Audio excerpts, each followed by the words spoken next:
So this is a second video linked to the video that I've just done, part 1 on binge eating and emotional eating. This video is more based on little things you can do to recognise it and to maybe help yourself, because I mentioned in the first video that it's not always possible for people to go and get the help and they sometimes struggle to research it by themselves. So let's just do a quick recap. Binge eating, emotional eating and secret eating. Very similar, much the same thing. We're looking at eating in excess, eating in secret.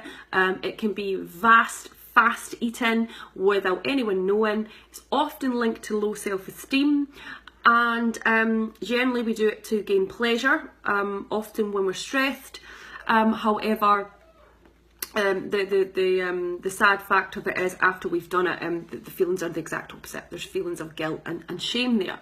So what can you do for it? Well, the first thing I would recommend doing is monitoring your behaviours around food. Now, this can sound like a long process, but here's the thing: it's like anything that we need to work on, whether it be changing the shape of our body, whether we're having emotional problems, whether we're having family problems, whether we're having relationship problems.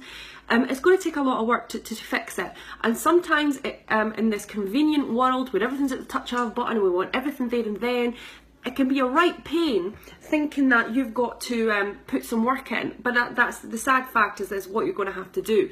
So the first thing you want to be looking at is monitoring yourself. First of all, sit down and think to yourself about generally what's the difference, and you might have to wait until it happens, but what's the difference in your feelings when you're eating normally, so you're having a good day?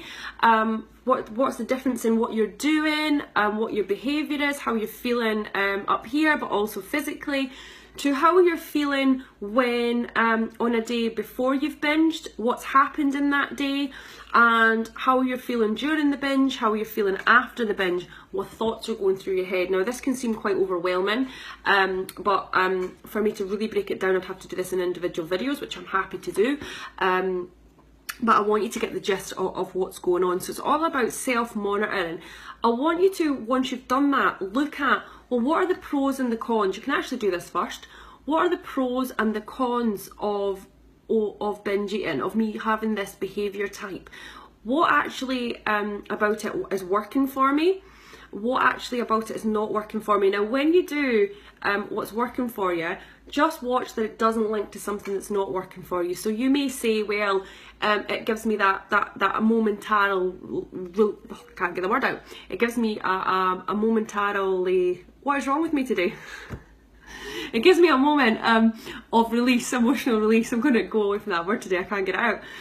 But it might link across to a con in that, well, actually it gives me that moment of feeling better, but actually I feel like this after it. So make sure the two don't link up. Generally what you find is the pros always outweigh the cons, and you might find that it's good to do it before you've monitored yourself, but then it's also good to do it after. So I would recommend doing a week or two of monitoring yourself and just seeing how often it happens.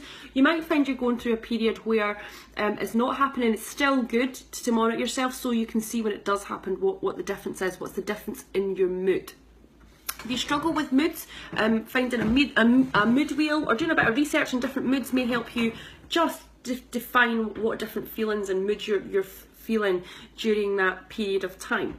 Now, you're thinking, well, what's the purpose in it? The purpose in it is it's going to help you find triggers and patterns. So if you're working with me on a one-to-one basis, we'd be really going in depth and really looking into what are the triggers and patterns and where does it come from. When you start to notice patterns, you might find that there's one specific thing that's triggering this off. Then you might be able to think back and think, well, when was the first time that I started to use food in this manner? What was it that triggered this? Now, what I am going to say is sometimes it might be something quite painful, and if it is, it's when I'd really recommend going and getting more professional help so that you're able to deal with it. Sometimes it might be something a bit smaller that you think you've dealt with but you maybe haven't dealt with, but usually there's something that caused that trigger. And it's good to have that realisation, because then every time that trigger comes up, you're able to say, there's that thing again, and eventually, even if you do binge, you're able to say, well, I stopped myself midway, and eventually hopefully stop yourself altogether. Now, we talked about boredom being a large cause, a large trigger. So now if you think you're already having a bad day and you're sitting bored and the kitchen's just next door and there's all this chocolate and bad stuff in the house, you can probably see what's going to happen without someone on a video at the other side telling you. So what can I do? What I would recommend doing is scheduling in activities. So prepare your week and know what's coming up in your week, and know that I've got an evening where I've got nothing on. What am I going to do in that evening? And if it's chilling, what are you going to do to chill so that you don't get so bored that you go into the kitchen?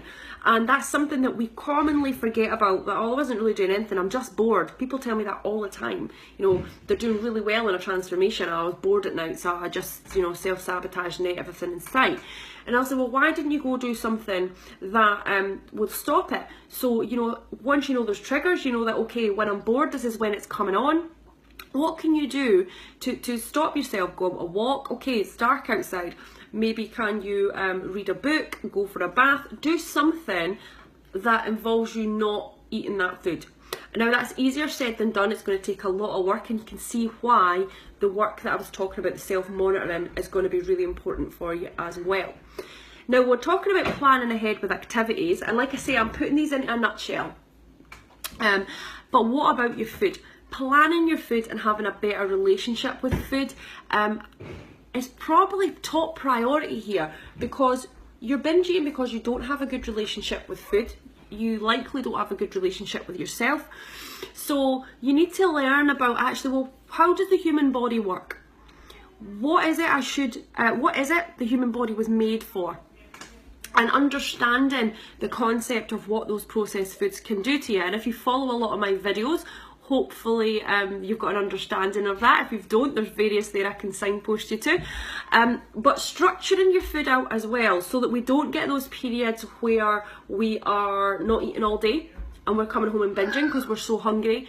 And we've got those periods where our diet is well balanced, that our hormones are in sync. Therefore, if our hormones are in sync, that up here tends to be more in sync as well. Doesn't affect your thought process, so just let me get you that across. So plan your food out and prepare your food, even if it means taking it in a Tupperware box. And ladies who are working with me in a transformation program, I say that, get used to it. We live in this world now where we just want to grab stuff, but the stuff we grab is the stuff that we're likely to binge on. So prepare your food, take it with you. If you're going out, then get advice on what are the better things to eat. So if you're someone who's trying really hard to stay in shape, or you're looking to lose a bit, then think about the food you're eating when you go out. And it's as simple as saying to a restaurant, can I have that instead of that? So if I'm on a low carb day, I'll just say, listen, I generally don't eat processed carbs. So if there's processed carbs in the meal, I'll say, can you take those out? And can you give me vegetables instead? It's about taking that responsibility over your food, and even when you're eating out, because it's a big excuse I hear a lot as well. I was eating out, so I just had that. And again, those feelings of guilt have came because you've ordered everything bad in sight. So there is an element of personal responsibility there. So I highly recommend preparing your food just as you do your daily activities, to ensure that you've got it with you. Because if you're eating constantly and it's not a day where you've been super stressed, you're not going to come home starving and want to eat the whole kitchen. Something I often say as well is try not to buy those foods into your kitchen. And often people say, oh, but it's for the kids. And I often relay it back to them and say, well, would you let your kids eat all that at once? Because the answer, I hope, is no. And I often say, well, just buy in enough for a few days for the kids, and tell the kids it's there so you can't eat it. But other than that, don't buy those foods in that you're likely to binge on. And I know it's easier said than done. Some people, the pull is so strong, they'll just go out and buy it. That's where going out and doing something different comes into play. So although it's difficult, personal responsibility really does come in here into, well, what can I do that's different to stop myself doing this? I don't necessarily recommend going out and exercising, because if you're already doing something in excess and you're already doing something in an addictive way, you can see how exercise may become a replacement, and it can be just as bad for you. So I'm not saying don't go exercise, I'm saying just always watch you don't replace one thing for another thing. especially when it's in an addictive way and in an excessive way. Let's remember that we need to look after ourselves here and here. So yeah, diet plays a big part in it. Keep away from these fad diets that are restricting you, especially if you're prone to binge eating. Find one that's a human nutrition plan, that's about this is what the human body was designed for. If you're going to have a treat, let's schedule those treats in. But make sure you're working with someone that's got the knowledge to say to you, okay, it's not the end of the world, what can we do to help you? Now, a few smaller things you might be able to do. Problem solving's kind of came in there because we've been talking about, you know, okay, well, I'm going to be off tonight, what can I do instead? Or the whole family's coming around, they're all going to want to eat this, what can I do to ensure that I can maybe have something but not feel guilty? A few other techniques I sometimes give ladies is what I like to call the 30-second countdown technique. So we've already talked about, well, what are the pros and cons of emotional eating? What's it doing for me? How is it making me feel? The same thing happens when you can feel a binge coming on. Now, you can either write it down or have it in your head. I recommend writing it if you can. And I literally tell my ladies, stop. Stop yourself for 30 seconds. I'm getting a bit fast because I'm getting passionate here. And write down, what are the pros of me going into the kitchen right now and eating everything that I can possibly crave in sight, over to what are the cons of me doing this? How am I going to feel after it? Is a moment of pleasure going to benefit hours of feeling, can I swear, shit afterwards? Hours of self-sabotaging myself afterwards for the self-sabotage that I've just caused before. 30 seconds. Now that may seem, well, that's easier said than done. I have this with several ladies I work with, and I constantly say to them, did you use that technique? I give them that personal responsibility back. It's easier said than done, it is, but it's something that's worth trying. I also say to my ladies, you know, before, after, if they've done it, write down what was going through their head when they done it, similar to that self-monitoring at the beginning. You're just maybe monitoring a slightly different way.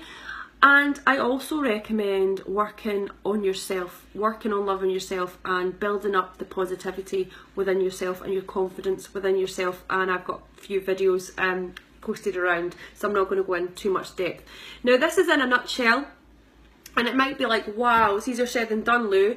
It is easier said than done. Like I say, the eating disorder side of things I've got quite a lot of knowledge on. I've worked in two industries that very much based around food. When I was in the dance industry, it was a high problem among, and I used to myself not eat very much because it meant I was lighter and faster, and you know, my movements would look better because I was slimmer. And then I got older and I found the world of you know, nutrition and fitness, and I looked at things very differently. So don't think I've never been there, because I have, and don't think I don't have days where I'm, you know, having a crappy day. I'm not one for binge eating, but I am one for sometimes forgetting if I'm stressed. Not so much now, but certainly when I was a lot younger, and it's something I kind of looked at quite a lot when I was looking more into eating disorders and the clinical side of it. So hopefully this helps you in a small way. If it helps you in a small way, if anything, it just gives you that realisation. But the main thing is just taking that personal responsibility and realising when you binge eat, although there is this lack of control, there is a choice. You have the choice to do it or not to do it. You have the choice whether to sit yourself down and work out the pros and the cons, whether to get yourself a diary, write the date and the time, what you ate, how you were feeling before and after, whether it's been a good day or a bad day, what's happened, something bad happened today and I did this when I came home. That's all your personal choice. It's personal choice whether to do some work on it and then realise that, do you know what? I had a binge today, but it was a lot smaller than I've ever binged before, or I stopped myself. It's all about that self-monitoring and self-responsibility, and that's where I love cognitive behavioural therapy, because we put the responsibility back onto the client rather than the therapist saying, you know, this is what it is. It's, well, what do you think? And it's what I love about my job as a transformation coach. Women will say to me often, is it okay if I do that? And I'll say, well, it's maybe not going to benefit your body, but it's your body. And I give it back over to them. So I'm giving this back over to you. I really hope these videos have helped. If there's anything more in depth you want to know on binge eating, I'm more than happy to talk about it, whether it be the techniques, whether it be some of the the education around it. One thing I want to get across though is it can be a minor problem or it can be a huge problem that's really wrecking someone's life, but it's not something to be ignored. I mentioned in the first video, especially with social media now, there's so many memes and jokes around, oh, I've been and I've ate all my body weight and all this junk food. And while that can be funny, it's really not funny if it's something you're doing on a regular basis. You're in this body forever. You need to take care of this body. If you don't take care of your body, it's not going to last as long as what you would like. We're not young forever. Sometimes we can get away with doing these things when we're young. Bearing in mind that binge eating quite often starts in our teens. You may be late 30s, early 40s by now, you may be in your 50s watching this video and thinking, God, I've done a lifetime of this, it's time to change. So you know, it is something that we want to take heed to, and I'm really passionate about it, especially because with the job I'm working in, particularly the transformation side, I see ladies who have so much want and these goals that they're more than capable of reaching, but they lack this self-worth, they lack this confidence, and they beat themselves up to a pulp because they've done really well, and then all of a sudden this trigger comes, and often they're aware of the triggers and they just completely fall off the wagon, and then they beat themselves up even more. So I see it all the time, and it's not something to be taken lightly. And if you know someone that's you know, does this in a habit, don't laugh about it with them. Usually that laugh's not a happy laugh. It's a, I don't know how to get out of this laugh.